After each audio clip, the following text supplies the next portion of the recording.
Hey guys, Chief Balupa here. I just wanted to talk about what's been going on lately. As I'm sure most of you are aware of now, the Save TF2 Twitter movement has started up again after 2 years, all because of recent actions taken by Valve against community-created projects, those being Team Fortress Source 2 and Portal 64.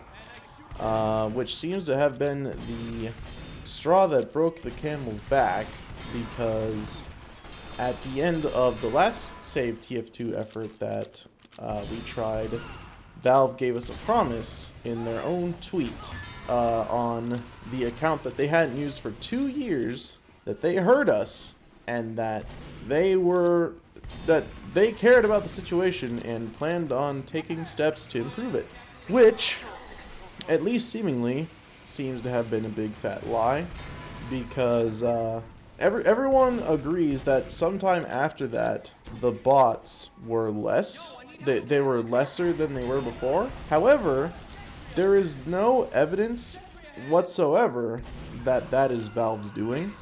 For all we know, it could be just coincidence that they happened to be lighter after that, because Valve doesn't communicate with anyone, so how would we know if that's something they did? We wouldn't.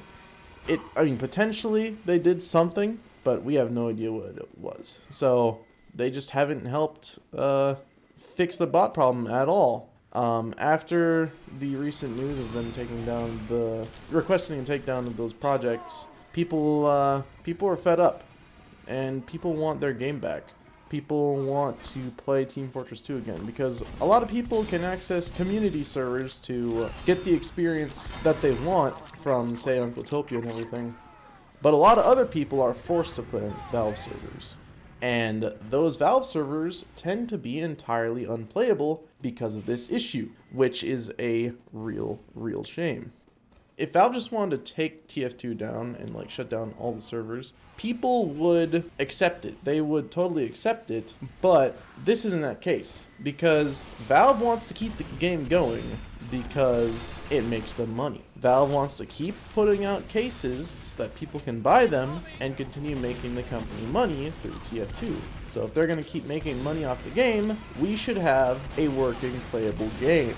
That's not too much to ask. I hate to sound entitled, but we're entitled to a working, playable game that we pay money for. So anyway, Save TF2 is currently going right now, where people post on Twitter their various stories of why they love the game, and there's even a change.org petition going right now, which just hit 15,000 signatures, which is very good. It doesn't really mean a whole lot. There's no guarantee in any sense that Valve will react to this petition, but it certainly can't hurt to throw some attention toward the game and show them, hey, all these people want you to do something. So I just thought that I'd make a video where I put on display my own story of how I came to TF2 and why I love it so much. So my story with TF2 actually didn't start with TF2 at all. It started with me actually having my own computer to do homeschooling, because after elementary school, my parents set my siblings and I up with homeschooling, so that we had to get our own PCs for that, because we're doing online school. And I came across Gary's Mod videos, classic old style videos such as Zombie Stew, Gmod Idiot Box, all the classic Kitty 0706 stuff, and I was like, that game, Gary's Mod, looks like so much fun. I want to play that game.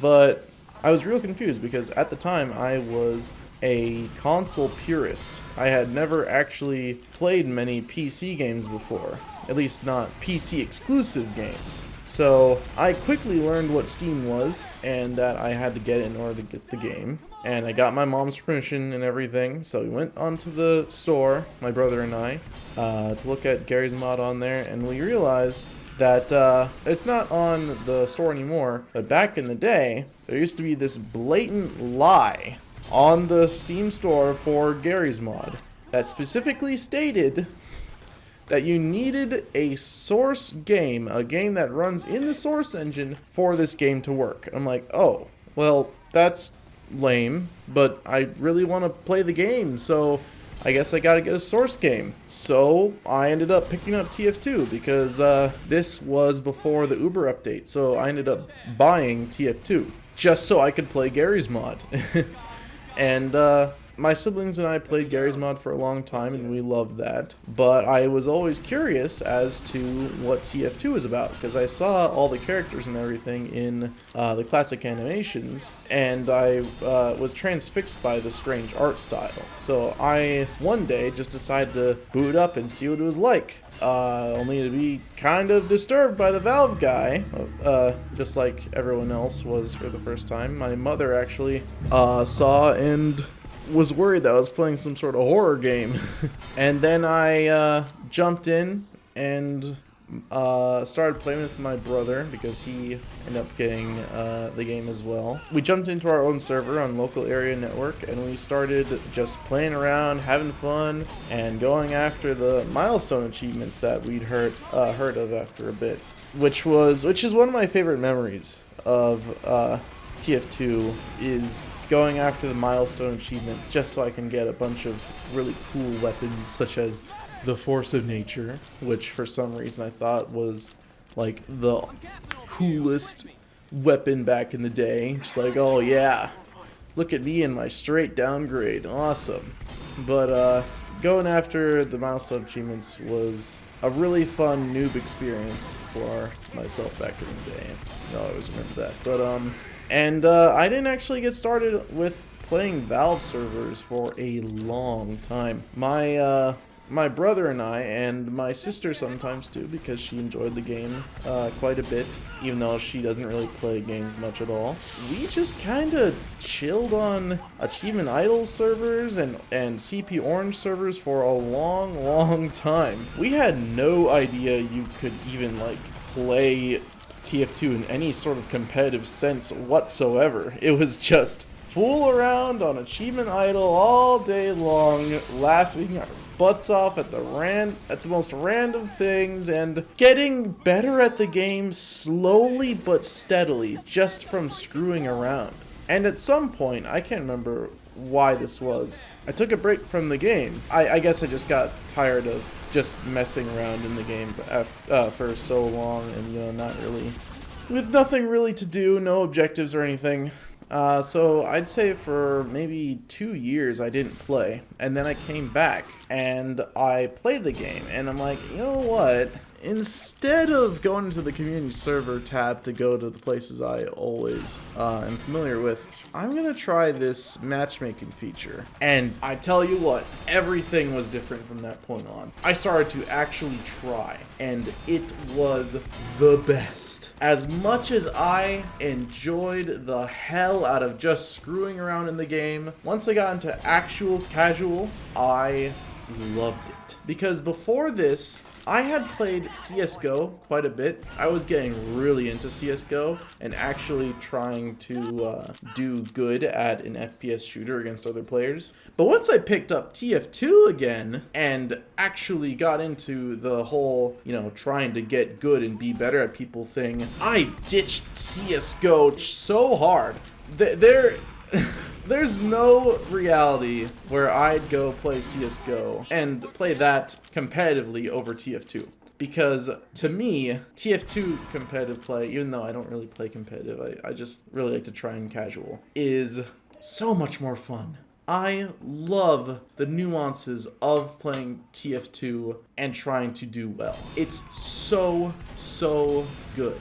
And after that point, I got hooked on it so hard, and I even got my brother in on it to give it a try, and so did he. We went into match upon match with each other, just having fun with the game. My sister didn't really get into it.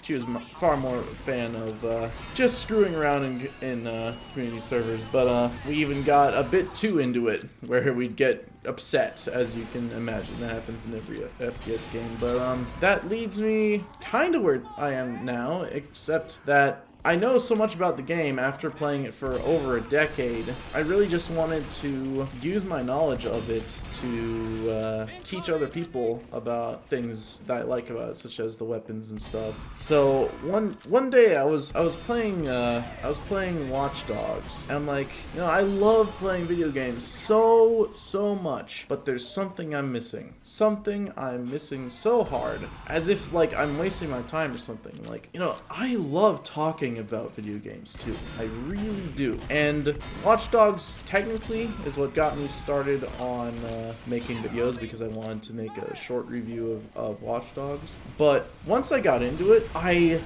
needed to talk about TF2. I needed to, because there's so much in this game that I could spout endlessly toward. So much. Not even just in the game, but the community. The community in TF2 is by far the best community I've ever seen in a game. I know it has its downsides, bad actors and everything, but that is something you have to expect from an FPS community, unfortunately. But the vast majority of community members in TF2 are fantastic. I love it so much. From the animations to the characters. I didn't even mention the Meet the Team videos, but I loved those so much back in the day as well. The community members, like the YouTubers and everything, there's so much in this game that I adore. There's no way I could leave it to bots. So that's it. That's my story. I started TF2 just because I wanted to play Gary's mod. Kind of a weird way to begin, but there it is. So yeah, that's about it really. Thanks for watching, I guess, or listening. Sorry if I bored you or anything, but yeah. We'll see if this save TF2 movement actually does anything. I hope so, because I'd hate for it to end here. And have a wonderful day, I suppose. See ya.